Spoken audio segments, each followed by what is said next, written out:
हमें बहुत से सुझाव भी आए हैं, कुछ साथियों ने सुझाव लिख करके भी दिए हैं, जिस पर हम लोग लगातार काम करेंगे, क्योंकि एसआईआर पीडीए प्रहरी बनाने का हमारा मकसद यही था कि एक भी जगह पर समाजवादी पार्टी का आम लोगों का वोट वोटर लिस्ट में आ जाए, कट ना पाए। इसलिए हम लोगों ने संकल्प लिया है कि डरना नहीं है, डटे रहना है। एसआईआर से डरना नहीं है, डटे रहना है। और जितना हम लोग जिम्मेदारी से डटे रहेंगे, उतना ही हम लोग आम लोगों का वोट बनवा पाएंगे, उनको वोटर लिस्ट में जोड़ भी देंगे। ये भारतीय जनता पार्टी की जानबूझ करके साजिश है, षड्यंत्र है कि हम आप सब लोग कंफ्यूज रहें और इस सीमा तक कंफ्यूज कर दें कि आप वोट बनाने में, वोट जुड़वाने में ही व्यस्त हो जाएं और जिन मुद्दों पे सरकार असफल है, उन सवालों को हम ना पूछ पाए, जनता के बीच में सरकार से सवाल न कर पाए। मान लीजिए हम पॉलिटिकल वर्कर्स हैं, पॉलिटिकल पार्टी के लोग हैं, ट्रेडिशनल पॉलिटिकल पार्टी हमारी है। हम लोग आंदोलन, कार्यक्रम, सरकार के खिलाफ कार्यक्रम चलाते हैं। सरकार ने हमें पेन, कागज, इधर फॉर्म, ये फॉर्म 6, फॉर्म 7, बीएलओ को ढूंढिए, अधिकारी को शिकायत कीजिए, ईआरओ को ढूंढिए, और एडमिनिस्ट्रेशन पूरा सरकार का है, बीजेपी का एडमिनिस्ट्रेशन है। पूरा एडमिनिस्ट्रेशन लगा हुआ है बीजेपी के वोट बनवाने में, और बीजेपी के लोग फ्री हैं और हमारा वोट न बन पाए और परेशान करने के लिए सब बैठे हुए अधिकारी। इसकी समय समय पे जानकारी देंगे हमारे ये एसआईआर पीडीए प्रहरी, और हम लोग उसकी शिकायत इलेक्शन कमीशन को करेंगे।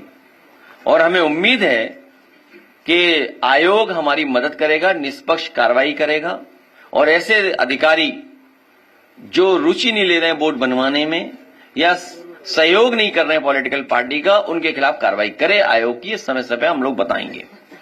और इधर देखा होगा आपने कि हमारे मुख्यमंत्री जी बहुत कम्युनल स्पीच देने लगे हैं। अभी उनकी स्पीच सुनी है सरकार की, वो इसलिए है घबरा जाते हैं जब उन्हें लगता है जनता खिलाफ है, पार्टी के लोग खिलाफ हैं, एमएलए खिलाफ हैं। और कोई मिठाई खिलाने की बात कर रहा था पटना एयरपोर्ट पर, उससे घबरा जाते हैं कि कहीं ऐसा तो नहीं कुर्सी हिल जाएगी। तो जैसे ही उन्हें कुर्सी हिलने का डर लगता है, वैसे ही वो कम्युनल स्पीच बोलने लगते हैं। उन्हें विजन इंडिया से, न्यू इंडिया से कोई लेना देना नहीं है। स्टार्टअप में क्या करना है स्टेट गवर्नमेंट को, उन्हें होश ही नहीं है। स्टार्टअप इंडिया इतना बड़ा कार्यक्रम चला देश में, उन्हें होश ही नहीं है कि स्टार्टअप इंडिया है क्या। आर्टिफिशियल इंटेलिजेंस, हमारा एक पत्रकार साथी जाने कौन सा सवाल पूछ रहा था, लेकिन चलो अच्छा है कुछ तो पूछा उसने, सवाल तो किया, सॉल्यूशन हमने दिया। अब दुनिया एआई पे जा रही है। आज हम और आप बैठे हैं, अगर हम एआई जो चैट जीपीटी है या और कोई प्लेटफॉर्म है, उसमें लिखें और कहें कि हमें ड्रेस कौन सी पहननी है, आज हमें सफेद शर्ट के साथ कौन सा ट्राउजर अच्छा रहेगा, वो तुरंत बता देगा ऑप्शन। कहीं हमें डिनर पार्टी में जाना है, हम क्या पहन करके जाएं, वो ऑप्शन दे देगा आपको। तो ये तो सिंपल है। आर्टिफिशियल इंटेलिजेंस में हमारे मुख्यमंत्री को होश ही नहीं है। हेल्थ सेक्टर चौपट हो गया। आज मैंने खबर पड़ी एम्स में सोचो, गोरखपुर में तो सब गोरख धंधा चल रहा है कि बिना एनेस्थीसिया के उसका ऑपरेशन कर दिया, बिना से। किसी हमारे एक प्रतिष्ठित चैनल की खबर है कि बिना एनेस्थीसिया के ही उसका वो कर दिया, ऑपरेशन किया, सुनने में आ रहा है। अब इनकी मेडिकल व्यवस्था ये है, द एम्स गोरखपुर मरीज को बिना बेहोश किए ही टूटी हड्डी की सर्जरी कर दी। बताइए, उसे चारपाई से बांध दिया होगा, बेड से हाथ पैर उसके बांध दिए होंगे, तब ये इलाज हो पाया होगा उसका। जालौन से हमने आपने सुना ही था, ऑपरेशन होना था किसी और का, ऑपरेशन थिएटर मिलेगा किसी और को। जैसे ही उसे होश आया, वो ऑपरेशन थिएटर से भाग गया। ये तो स्थिति है स्वास्थ्य विभाग की। 80 मेडिकल कॉलेज खोले हैं। मेडिकल निग्लिजेंस कितना है सोचिए। हमारा आपका बुखार पैरासीटामोल गोली से 500 mg से ठीक हो जाता था। बीजेपी के लोग डोलो खिलवा रहे हैं हमें 650 डोलो है। नहीं 650 में भी बुखार नहीं उतर रहा। 1000 तो इन बीजेपी वालों के लिए है। तो आप सोचिए हेल्थ सेक्टर क्या हालत है। हेल्थ सेक्टर चौपट है बिल्कुल। एम्स का स्थिति ये सोचिए, एम्स की कि बिना बेहोश करे हुए उस पर क्या गुजरी होगी वो मरीज ही जानता है। छोटा सा अगर हम ब्लड टेस्ट देते हैं तो आंख बंद हो जाती है। सोचिए, देख भी नहीं सकते सुई को। उन्हें पता है जैसे ही करीब आती दर्द पहले होने लगता है। और इस मरीज की क्या स्थिति रही होगी सोचिए आप। ऑरेंज इकोनॉमी के बारे में तो जानते नहीं, बस केवल ऑरेंज कपड़े जानते हैं। ग्रीन एंड रिन्यूएबल एनर्जी कलाम साहब ने हमें दिया था। कई गांव में फ्री बिजली मिल रही थी सोलर पैनल से, सोलर एनर्जी से, मिनी ग्रिड से बिजली में सब चौपट कर दिया। काऊ मिल्क प्लांट चौपट कर दिया। अभी ऐड देखा मैंने 2-3 दिन पहले, पूरे अखबार में ऐड था कि अमूल इतना मुनाफा कमा रहा है, इतना बिजनेस कर रहा है, 90,000 करोड़ का बिजनेस कर रहा है। और उसी तारीफ, तस्वीरें। और यूपी जो सबसे बड़ा प्रोड्यूसर है, जो सबसे ज्यादा मिल्क प्रोड्यूस करता है हमारा किसान, न उसको रेट और हमारा जितना भी पराग था उसको बर्बाद कर दिया उन्होंने। एक भी नया अमूल प्लांट नहीं लाए। जो प्लांट लाए थे वो समाजवादी सरकार में ही आई थी। और एक एग्जेम्पलरी काम हुआ था, काऊ मिल्क प्लांट, जिसमें केवल गाय के दूध के ही बने हुए प्रोडक्ट्स बनते और वो जनता तक पहुंचे। उस काऊ मिल्क प्लांट को ही बंद कर दिया। Agrarian economy, new food culture, healthy food, आजकल इतने प्लेटफॉर्म है, लोग जागरूक हो रहे हैं। सरकार खुद मिलेट्स खिलाना चाहती है। इतने प्लेटफॉर्म्स हैं, इतने यूट्यूबर्स हैं, इतनी जानकारी मिल रही है, लोग हेल्थ कॉन्शियस हो गए, फूड कॉन्शियस हैं कि हमें क्या खाना है, हमें कौन सा प्रोटीन खाना है, हमें कब कार्बोहाइड्रेट खाना है, हमें कब आलू खाना है। आलू की जाने कितनी सब्जियां आ रही हैं। तो आजकल यूथ अफेयर्स में जीरो सरकार। अच्छा, वुमेन एंड चाइल्ड डेवलपमेंट और स्पोर्ट्स में जीरो सरकार। पॉवर्टी कह रहे जीरो पॉवर्टी, और उदाहरण दिया कि कहीं जीरो पॉवर्टी कर दी उन्होंने। जीरो पॉवर्टी कहां हुई है, क्या कॉन्सेप्ट था जीरो पॉवर्टी का। अनएम्प्लॉयमेंट बढ़ता चला जा रहा है। ये एसआईआर इसलिए हो रहा है कि नौजवान अपनी नौकरी ना मांगने लगे, पॉलिटिकल वर्कर्स जॉब उसकी बात ना करें, इसलिए एसआईआर कर दिया। और जैसे ही एसआईआर खत्म होगा पंचायत का चुनाव करा देंगे और फिर चुनाव आ जाएगा। बरसात का 1 महीना निकलेगा, उसका चुनाव शुरू सितंबर से उत्तर प्रदेश का। और आखिरी बजट में क्या दे देंगे, क्राइम, लॉ एंड ऑर्डर, जो समाजवादी सरकार की बनी हुई व्यवस्था, डायल 100 रिस्पॉन्स सिस्टम बर्बाद कर दिया। कल अखबार में सुना, मैंने पढ़ा कि कुछ नई गाड़ियां खरीद रहे हैं, उसमें भी कमीशन ले लेगी सरकार। जब इन्वेस्टमेंट में कमीशन लेते हैं ये लोग। अच्छा, अगर ये इन्वेस्टमेंट मान लें इनका कि यूपी में इतना इन्वेस्टमेंट आया है, तो एक अधिकारी जो अंडरग्राउंड हुआ था उसने कितना कमीशन मांगा था, तो जो आ चुका है तो उतना तो कमीशन दिया होगा ना उन्होंने। कमीशन जा रहा है, इंसेंटिव नहीं, कमीशन जा रहा है। यहां तो इन्वेस्टमेंट कम, कमीशन ज्यादा। लेबर एंड सर्विस सेक्टर, हमारे मजदूरों को बुरा हाल है। एक पोर्टल बनाया कि ये पोर्टल में सब रजिस्टर करेंगे। पूरे देश में सबसे ज्यादा माइग्रेंट लेबर अगर किसी स्टेट के हैं तो उत्तर प्रदेश के। नंबर 1 उत्तर प्रदेश है, नंबर 2 बिहार है। सबसे ज्यादा हमारे उत्तर प्रदेश के लेबर बाहर गए हैं और इन्हीं का पोर्टल बता रहा है। जो हमारे माइग्रेंट लेबर है सबसे ज्यादा यूपी के हैं। रजिस्टर्ड लेबर की संख्या नहीं बताएंगे, उस सेक्टर को कुछ नहीं, ई कॉमर्स में कुछ नहीं। One district one product, Lucknow का वो आ गया और यूनेस्को ने टैग कर दिया, यूनेस्को ने अवार्ड कर दिया फूड और इसको एक कैटेगरी में डाल दिया लखनऊ के ट्रेडिशनल फूड को। तो हमारी सरकार, योगी जी कहने लगे कि 1 डिस्ट्रिक्ट 1 कुजीन। मैं नकल करने में बहुत आगे हैं, कोई चीज नकल करने को मिल जाए। अच्छा, लखनऊ का खाना कौन सा है बताइए, वेज कबाब है क्या? वेज गुलावटी कबाब है क्या? हैं? कुछ तो होगा ना, कौन सा खाना है? खाना नहीं बताया, बताइए। मत कितना भेदभाव मन में है इनके, कि जो यूनेस्को ने कैटेगरी में डाला हमारे लखनऊ की तहजीब, लखनऊ का ट्रेडिशनल फूड, हमारी हेरिटेज की वजह से विरासत है हमारी, उसको क्या है नाम नहीं बता रहे हैं। बताइए आप, तारीफ सब कर रहे हैं, कौन सा कबाब आया कैटेगरी में नहीं बता रहे हैं। बताओ आया क्या है नाम, किसी ने पढ़ा? नहीं, क्या चीज आई है हमें तो समझ में नहीं है। चॉइस साहब क्या था ये? लखनऊ को कौन सा खाना है? हैं? कौन से कबाब है? नहीं, वेज भी तो आता होगा उसमें, वेज नहीं है तो फिर योगी जी क्यों तारीफ कर रहे हैं? हैं? नहीं, मैं नहीं कह सकता। हमारे योगी जी वो नॉनवेज नहीं खाते, हाँ, लेकिन पहाड़ पे सब नॉनवेज खाते हैं। विलेज इकोनॉमी, रूरल इकोनॉमी को लिफ्ट करने के लिए हम लोगों ने बड़ी बड़ी मंडियां बनाई थी। पूर्वांचल एक्सप्रेसवे में अम्बेडकर नगर में मंडी बननी थी, सुल्तानपुर में मंडी बननी थी, आपके आजमगढ़ में मंडी बननी थी। हमारे गाजीपुर के लोग हैं, इतनी बढ़िया सब्जी करते हैं, इतना बढ़िया वहां पर पैदावार होती है गंगा के किनारे, इतनी सब्जियां जाती दिल्ली तक, कानपुर तक, उस एक्सप्रेसवे से लखनऊ तक आती, तो यहां सबको खाने को मिलती सब्जियां अच्छी। सुबह 4 बजे लोड करते, 7 बजे मार्केट में, 7:30 8 बजे मार्केट में उतर जाती आके, 3 बजे लोड करते तो और जल्दी आ जाते हैं। तो ये तमाम इश्यूज हैं जिन पर सरकार कुछ नहीं बोल रही, बस कम्युनल इश्यूज, क्योंकि वो घबराए हुए नई पीढ़ी के लोगों से, नई पीढ़ी के लोगों से घबराए हुए हैं।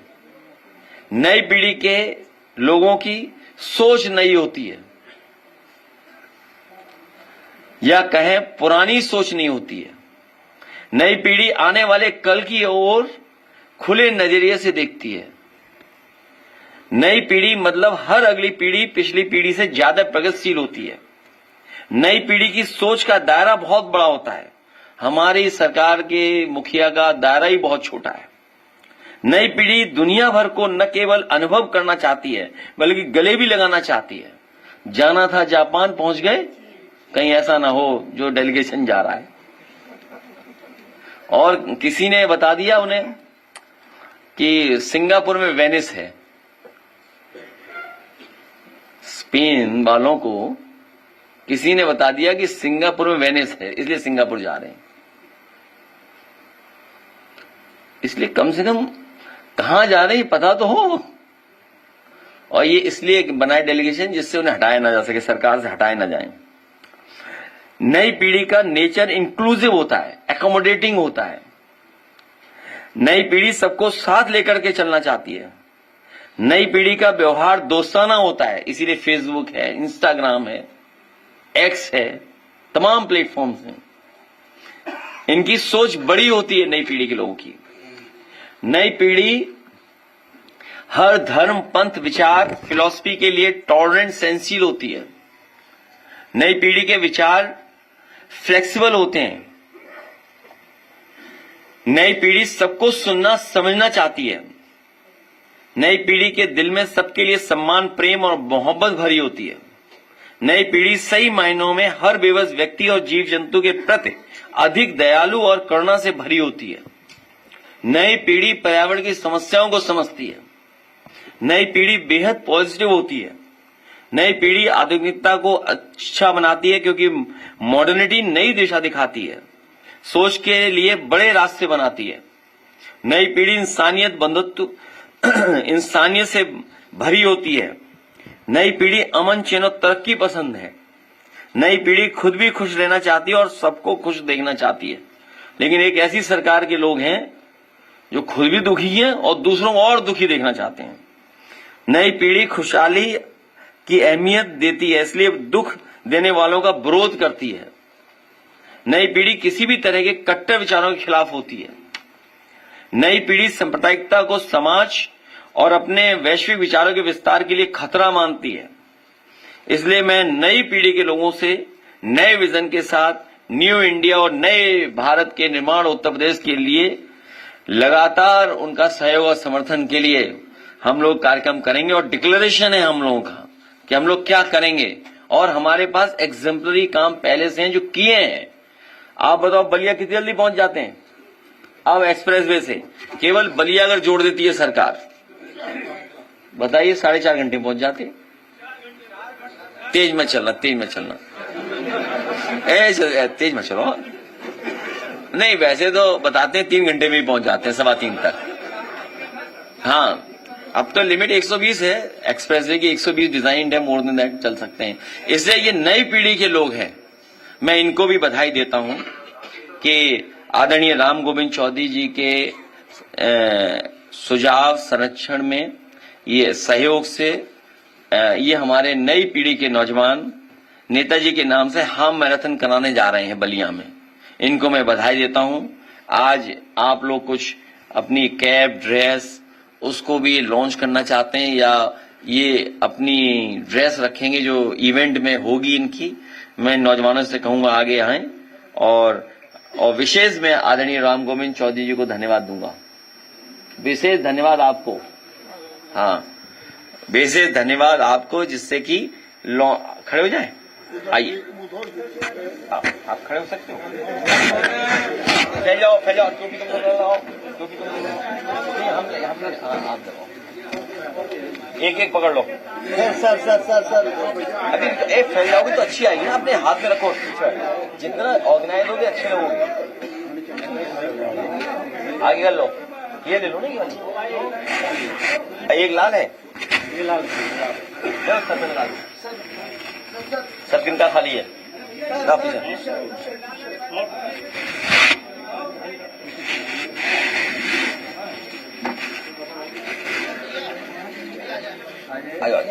आइए, संतोष आ जाओ, प्रभु जी आ जाओ, बलिया वाले आ जाओ। बनारस नहीं, क्यूटो वाले नहीं आ सकते। आने बलिया वालों को आने दो, क्यूटो नहीं आएगा। और संतोष इधर आ जाओ, छिप जाऊंगा मैं भी। एक टिकट दे दो ना कोई। आ जाओ, ऊपर आ जाओ ना, ऊपर आ जाओ इसके बलिया वाले को। आ जाओ, बस। चल आ जा यार कमलेश, लौटो भी दो। आ जाओ, संतोष संतोष बाबू, फैल जाओ ना। आ जाओ संतोष, टोपी दे दे, संतोष को भी दे दे टोपी। हाँ, आ जाओ, सबको ले लो, अभी ले लेंगे।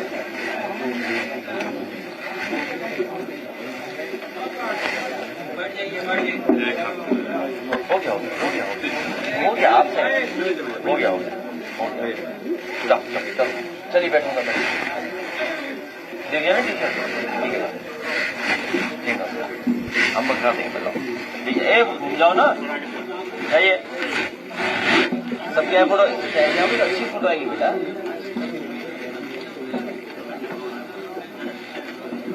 धन्यवाद प्रतिभाग करने के लिए, बलिया के सभी लोग इसको प्रतिभाग करेगा। ठीक है, हाँ कह देंगे, हम कह देंगे। तो संतोष इसीलिए बुला लिया। अच्छा ठीक है, नहीं करिए। और ठीक हो, मुझे याद है मुझे। चलिए बैठ जाइए, पहले वीडियो वॉइस अभी प्रेस हो रही है। अच्छा हाँ, एडमिशन नहीं हुआ था हमारी बच्ची वाला जो है मेडिकल में नहीं हुआ, MBA में था वो, नहीं हुआ, यही कागज दिए थे सर। वो ये कागज नहीं, अभी दोनों लोग नहीं अभी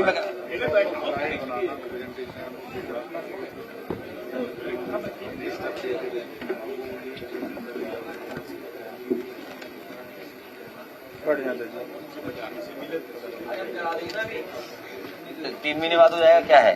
अरे कौन पढ़ाई से नौकरी मिल रही यार, अभी हम ही भूल गए। अच्छा जैसे हाँ ठीक हो गया बेटा, ठीक है। अब जैसे मान लो SIR है, मतलब ये जैसे हम और आप 10th 12th पास किए हैं, दोबारा 10th का एग्जाम दे दें, फेल हो जाएंगे हम लोग। कोई बात हुई, हम सबको उलझा दिया SIR में हैं। अभी 10th का हमसे ले लो, हम लोग जाने कितने नंबर पाए हैं 10th 12th मान लो इंजीनियरिंग में, अभी कुछ पूछ रहे हैं फेल हो जाएंगे हम। अब फील्ड ही बदल गया।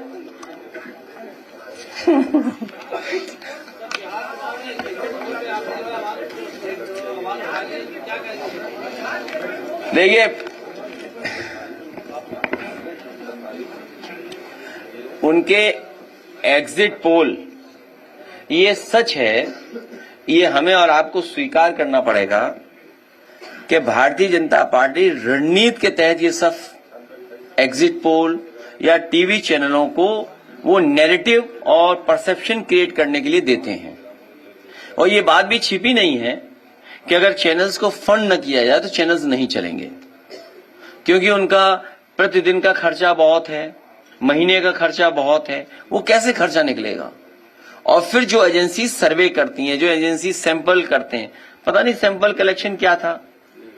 जैसे यूपी का उदाहरण है, तो उनके एग्जिट पोल में और उनके अपने सर्वे में तो 2 ही तो जीत रहे थे कि एक भी नहीं जीत रहे थे हम, हैं? नहीं, एक भी नहीं जीत रहे थे। अगर सही तरह से उनकी सुना जाए तो बीजेपी पूरी हरा रही थी, हमें 0 कर रही थी। याद कीजिए, आप याद कीजिए। और फिर क्या हुआ, उनको कितना बुरे हारे। और सच्चाई में कह रहा हूं, जिला अधिकारी उस समय का फर्काबाद का बेईमानी नहीं करता, बेईमान जिला अधिकारी था वो। मैं फिर कहता हूं, मैंने पहले भी कहा, फिर कहता हूं, चाहे वो कोर्ट चला जाए, कहीं संस्था में चला जाए, सुना है बड़ा जिला मिला है उसको उस बेईमानी की वजह से, लाठी चलवाई। और जब हम लोगों ने फोन करने की कोशिश की, बात करने के लिए, फोन भी नहीं कर रहे, सोचिए, कोई सुनने वाला नहीं था, और रिजल्ट बदल दिया। तो ये सब बेईमानी बीजेपी करती है, इसीलिए ये सब करवाया है। 2022 के चुनाव में बीजेपी के नेता सेंट्रल फोर्स लेकर के कन्नौज में जहां काउंटिंग हो रही थी वहां घुस गए थे और रिजल्ट बदल दिया। आप सेंट्रल फोर्स से कैसे लड़ लोगे, बताओ? आप मुझे बताओ, कैसे लड़ लोगे? कोई लड़ सकता है फोर्स से? कोई लड़ सकता है सरकार से?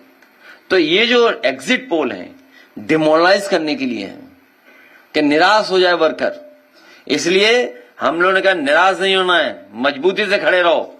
इनकी चंडीगढ़ वाली चोरी सबने पकड़ी है, और सीसीटीवी और तमाम चैनलों पे और तमाम कैमरों पे इनकी चोरी लगातार पकड़ी जाती है, बेईमानी पकड़ी जाती है, इनकी हरकतें पकड़ी जाती हैं। तो बताओ, चंडीगढ़ में चोरी किसने नहीं देखी? बताओ, कोई चैनल बता देना देखा हो। सुप्रीम कोर्ट ने क्या कहा था? तो ये केवल भूमिका तैयार कर रहे हैं जिससे बेईमानी कर सकें।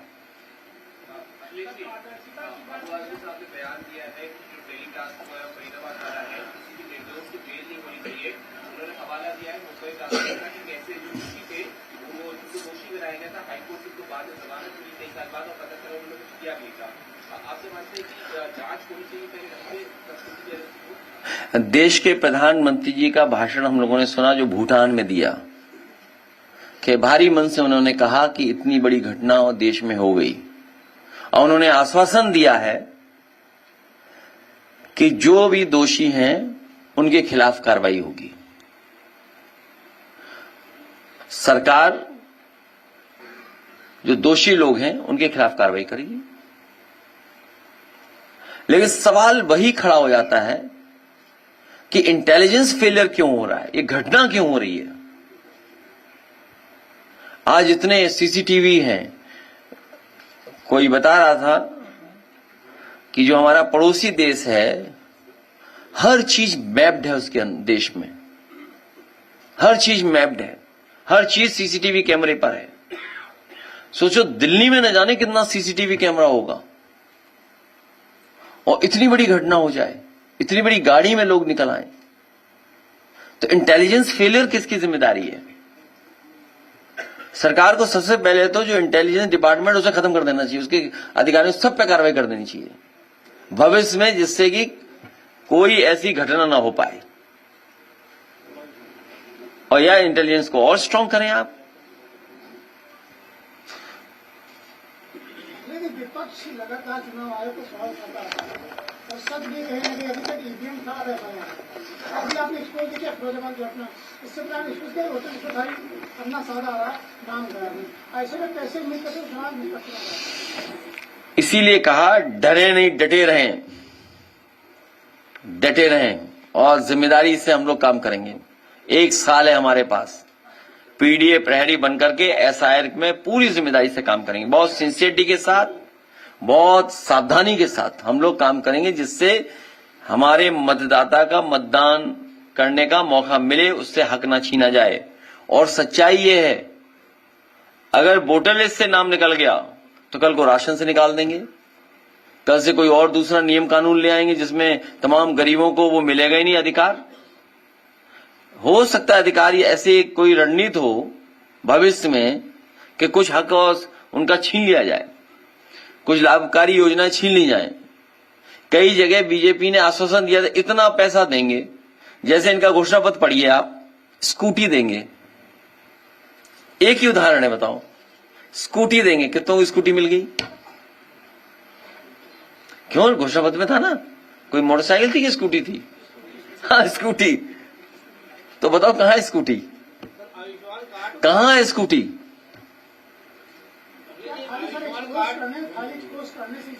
केवल विपक्ष को और पूरी जनता को उस काम पे लगा दें। जनता सोच ही ना पाए कि महंगाई कितनी बढ़ गई, जनता सोच ही ना पाए कि वो उसकी बेटी या बहन परिवार में शादी या सोना खरीदना है, सामान ही न खरीद पाए। उन्हें उलझा के बैठाया हुआ कि जिससे महंगाई, भ्रष्टाचार या और जो उनकी बुनियादी सवालों पर चर्चा ही न हो। अब सोचिए, आज सुनने में आ रहा है कि बिजली विभाग कोई नई स्कीम ला रहा है।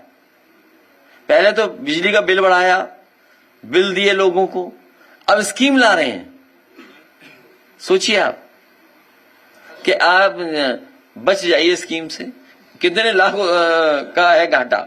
ये बिजली विभाग, आप रिकॉर्ड पे देखिए, आप बिजली विभाग को अच्छा कर दिया था, कई कॉर्पोरेशन का पूरा लोन खत्म कर दिया था, पूरे कॉर्पोरेशन को ठीक कर दिया था समाजवादी सरकार में, और फिर लाके इन्होंने वहीं घाटे पे खड़ा कर दिया। ये चाहते हैं विभाग को बेच दें, तो बेचते क्यों नहीं? जल्दी बेचें। हम तो चाहते हैं बेच दें जल्दी जल्दी, क्यों नहीं बेच रहे हैं जल्दी? भाई इन्होंने बस स्टैंड बेच दिए, सब बस स्टैंड बेच दिए, एक ही व्यक्ति को दे दिया। किसानों के लिए हम लोगों ने सब्जी मंडी वो बनाया था, किसान बाजार, वो बेच दिया। आजकल कैफे चल रहा है, कॉफी पी रहे हैं वहां पर, और एक होटल बन गया जिसमें हम और आप लोग खाना नहीं खा सकते, इतना महंगा खाना मिल रहा है वहां। सोचिए आप, मॉल बनाया सबसे अच्छा, प्लासियो मॉल सरकार ने, वो बेच दिया इन्होंने। हम इंतजार कर रहे हैं कि जेपीएनआईसी कब बेचेंगे। जेनेश्वर मिस पार्क बेच दिया। अरे हम और आप लोग ले ही नहीं पाए। विज्ञा किला, बताइए आप, जनेश्वर पार्क बेच दिया। बताइए, ये स्थिति है। हैं? कहां पे? क्या करेंगे वहां? तो अच्छा है ना, कम से कम वो देखेंगे कि समाजवादी सरकार में कितना अच्छा पार्क है, और ऑक्सीजन यहां मिलेगी, अमाउंट ऑफ ऑक्सीजन ज्यादा होगी वहां। है?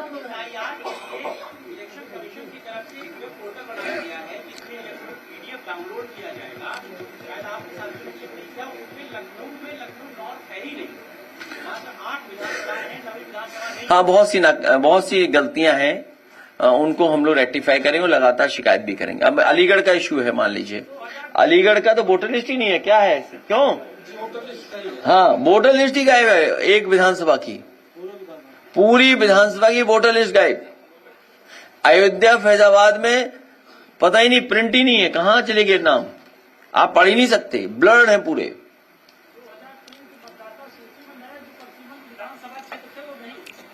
हाँ, तो 2003 के बाद ही तो डिलिमिटेशन हुआ है। तो ये एसआईआर जो हमारे आपके लिए हो रहा है, ये उलझाने के लिए है कि आप बैठे रहो, ये काम करते रहो, कागज पेन उठा करके। आधार था, मान लिया आधार में सब डॉक्यूमेंट है, कोई सिंप्लीफिकेशन होता कि भाई ठीक है आधार शामिल है, आधार के साथ हम वोटर लिस्ट बना दे रहे हैं दोबारा। अब मुश्किल तो ये बीजेपी वाले नकली आधार बना लेते हैं।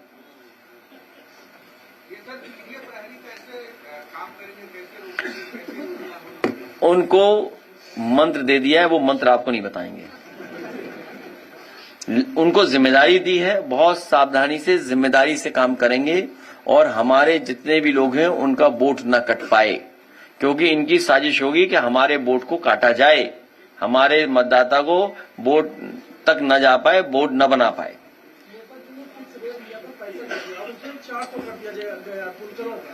बुनकर भाई हमारे अर्थव्यवस्था को बहुत मजबूत बनाते हैं, अपने घर परिवार का जीवन यापन तो करते ही हैं, वहीं अर्थव्यवस्था को भी मजबूत बनाते हैं।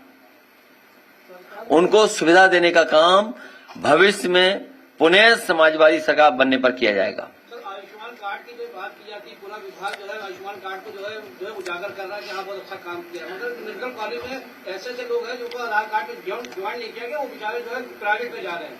क्या लगता है आयुष्मान कार्ड में एक लोहे की गाड़ी बात नहीं रही? इनको स्टेट गवर्नमेंट को पूरा फंड देना चाहिए, जो अच्छा काम करे। ये कार्ड नहीं, जो व्यवस्था लोहिया अस्पताल में है या सैफई मेडिकल इंस्टीट्यूट में है कि आप जाएंगे पूरा इलाज फ्री, किसी भी व्यक्ति के जाने पर इलाज फ्री, ये व्यवस्था होनी चाहिए। कार्ड नहीं ढूंढना चाहिए और पता लगा इलाज होना है ज्यादा पैसे का और कार्ड में है पैसा कम।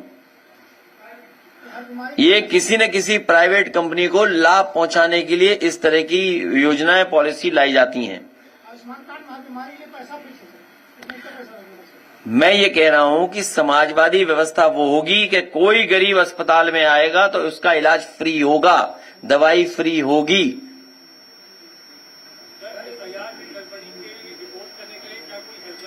समाजवादी पार्टी की ऑफिस इस पे काम कर रही है। हमारे ऑफिस में जो नंबर्स हैं, हमारे जो लोग हैं, हमारे जो संगठन के लोग हैं, अभी कुछ दिन पहले विधायक सभी लोग मिले थे, जिलाध्यक्ष संगठन के लोग मिले थे, आज प्रदेश कार्यकारिणी के लोग मिले, और जितने जिम्मेदार कार्यकर्ता नेता हैं संगठन के, यूथ के, जितने भी प्रकोष्ठ, सब प्रयास कर रहे हैं कि वोटर लिस्ट ठीक हो जाए। बहुत दिन से एक विचार चल रहा है और बहुत विचलित भी हूं मैं इस बात को लेकर। अगर बात करी भारी मन से सवाल पूछ रहे हो। निष्पक्ष पत्रकारिता की बात आती है, हाँ हाँ, आउटपुट का एक मॉडल जिस पर कहा जाता है मैसेज जब हम लोग करते हैं पब्लिक हो या कोई नेता हो तो उसमें फीडबैक जरूरी हो जाता है।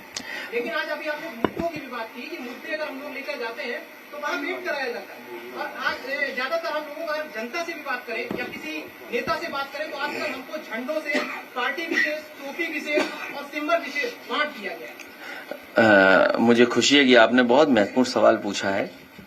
इसके लिए मैं आपको कोशिश कर रहा हूं, अगर वीडियो मिल जाए तो मैं जरूर वीडियो भी चलवाऊंगा, जिससे हमारी आपकी सबकी आंखें खुल जाएं और आपके सवाल का जवाब मिल जाए।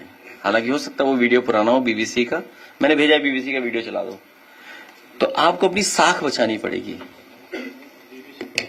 अब आप साख कैसे बचाओगे? साख बचाओगे, नौकरी बचाओ, तय आपको करना है। साख बचाओगे, नौकरी बचाओगे। हम भी जानते हैं कि आप, देखिए ऐसा है, यहाँ जितने लोग बैठे हैं हमारा आपका दिल लगता है, हम बोलना चाहते हैं, आप सुनना चाहते हो। नहीं, अच्छा, जब आप सवाल पूछते हो तो हम भी तो एजुकेट होते हैं भाई। आयुष्मान में आप पूछ रहे हो तो एक बार हम अपने आप को फिर आयुष्मान में अपडेट करेंगे अपने आप को। हाँ, फैमिली नंबर, हाँ। मैं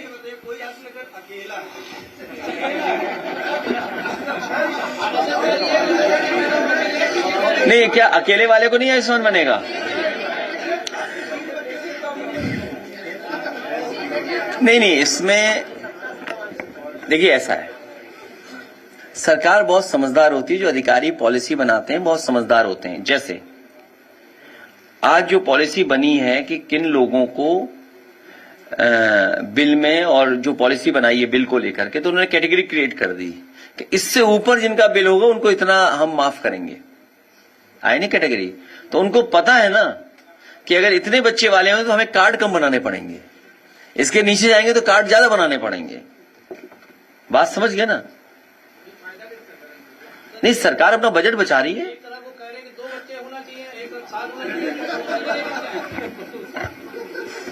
इसमें हम इसलिए नहीं बोलेंगे, कुछ लोग दूसरों के बच्चों से खेल रहे हैं। और ये बात, ये जो पत्रकार, जरा चलाइए आवाज थोड़ी डाउन कर। बीबीसी के डायरेक्टर जनरल टिम डेवी और हेड ऑफ न्यूज डेबोरा टर्नेस ने इस्तीफा दे दिया है। बीबीसी पैनोरमा के प्रोग्राम पर आरोप लगा है कि उसमें अमेरिकी राष्ट्रपति डोनाल्ड ट्रंप के भाषण को एडिट कर दर्शकों को गुमराह किया गया। इन आरोपों के बाद डेवी और